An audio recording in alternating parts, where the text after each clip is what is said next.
Constance ne mange pas de morceaux. À quel âge un enfant peut manger des morceaux sans danger? J'attends que les dents poussent? À quel âge proposer des morceaux tendres à un enfant? Souvent, on dit qu'il faut attendre que l'enfant ait des dents pour lui proposer un morceau de légumes bien cuit. Si on attendait que notre enfant ait ses molaires pour commencer à manger des morceaux, on attendrait 24 mois. L'enfant est capable, grâce au mouvement de sa langue, d'écraser entre ses gencives des morceaux tendres ou croustillants et fondants.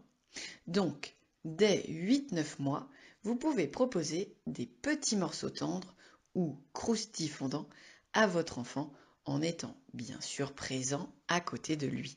Si votre enfant ne mange pas de morceaux avant 9 mois, ce n'est pas grave. Certains parents proposent des morceaux tendres vers 6 mois. C'est aussi possible, toujours sous surveillance. Par contre, si votre enfant a plus de 12 mois et ne mange aucun morceau, alors il faut comprendre pourquoi.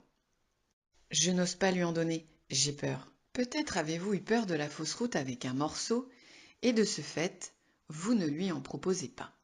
Il est normal et fréquent que les parents aient peur. Sachez toutefois que votre enfant, hors pathologie, a certainement toutes les compétences pour commencer à manger des morceaux et qu'il est important de pouvoir lui faire confiance. Si cela vous rassure, vous pouvez présenter le morceau sur le côté, directement entre les gencives afin qu'il mette en route des mouvements de mâchonnement et ainsi écraser le morceau sous votre surveillance et votre contrôle. Et très vite, vous verrez qu'il saura le faire. Il en a déjà mangé, mais a fait une fausse route et depuis, il n'en veut plus. Si votre enfant mangeait des morceaux et, suite à une mauvaise expérience, a arrêté, pas de panique. Essayez de lui redonner confiance avec des petits jeux. Assiette ludique, challenge. T'es cap, le premier qui aura mangé le petit bout de haricot. 1, 2, 3.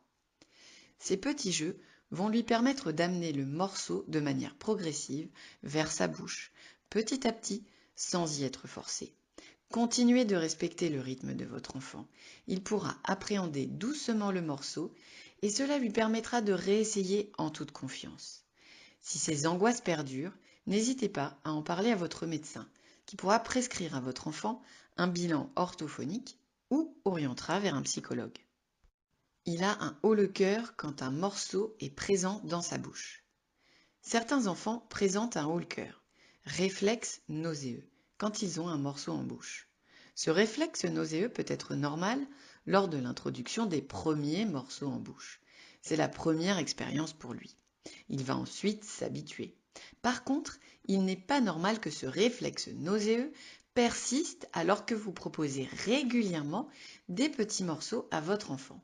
Dans ce cas, il peut s'agir de difficultés à accepter les nouvelles textures, difficultés sensorielles. Il peut s'agir également de difficultés pour votre enfant à bouger sa langue pour pouvoir bien mastiquer, difficultés oromotrices. Dans les deux cas, il est nécessaire d'en parler à votre médecin qui pourra prescrire un bilan orthophonique à votre enfant.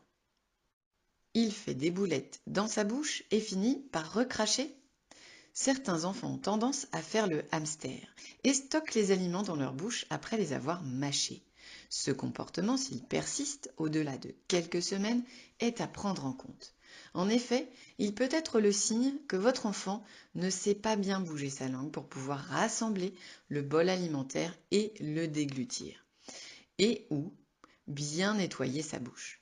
Difficulté oromotrice.